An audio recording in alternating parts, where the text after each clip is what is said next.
السلام عليكم ورحمة الله وبركاته. ازيكم يا جماعة؟ عاملين ايه؟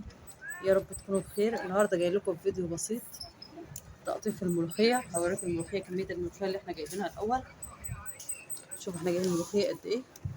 طبعا دي بتيجي عندنا من الأرض، بنجيبها بقى زي ما هي كده، وناخد الواحدة زي ما انتوا عارفين كده اهوت، ون ايه، ونقطف الملوخية. دي احنا هنعملها ملوخية ناشفة. اللي عايز يعرف طريقة الملوخية الناشفة يتابع معانا ونشوف احنا هنعمل ايه. أول حاجة بنجيبها بنقطف الملوخية كلها كده، اللي هي التقطيف العادي اللي احنا عارفينه. وبعد كده هنخلص الكميه بتاعتنا كلها. طبعا انا بادئه فيها بقالي شويه، فعشان كده بدات ان انا اخلص اهوت. هنقطفها كلها، وبعد ما نقطفها هوريكم احنا هننشفها ازاي مع بعض. ادي الملوخيه اهيت بعد ما قطفتها اهي، شايفينها اهيت.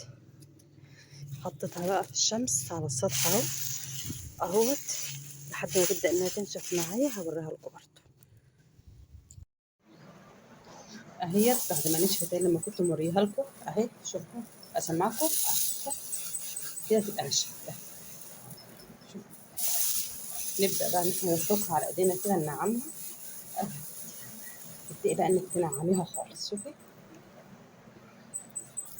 اعملها بقى كلها كده. افضل اعمل فيها كده لحد ايه، لحد ما تنعم، عشان كانت في الشمس فبتفرك معاكي حلو قوي. شايفين؟ انا هبدأ بقى ان انا افركها جامد كده واوريها لكم كده اهي. شوفوا عملت ازاي. دي الملوخية الناشفة بقى اهو، كده خلاص بقت جاهزة معاكي اهي. بتحطيها بقى في اكياس او في علبة معاكي في التلاجة وتستخدميها طول السنة. بتفضل معاكي كده، ولونها شوفوا لونها حلو ازاي اهو. ده الفيديو اللي انا عملته معاكم اهوت للملوخيه الناشفه اللي احنا هنخزنها مع بعض في الثلاجه ونستعملها طول السنه، تبقى موجوده عندنا وبتكفي فتره كتيره قوي. يعني انتوا بتشوفوني طول السنه بعمل ملوخيه ناشفه على طول، طالعين عند الملوخيه، فبتبقى دي اللي انا بعملها في اول السنه وبتكفيني طول السنه. استنوا بقى الفيديو الجاي، هعمل لكم بقى الملوخيه الخضراء ان شاء الله.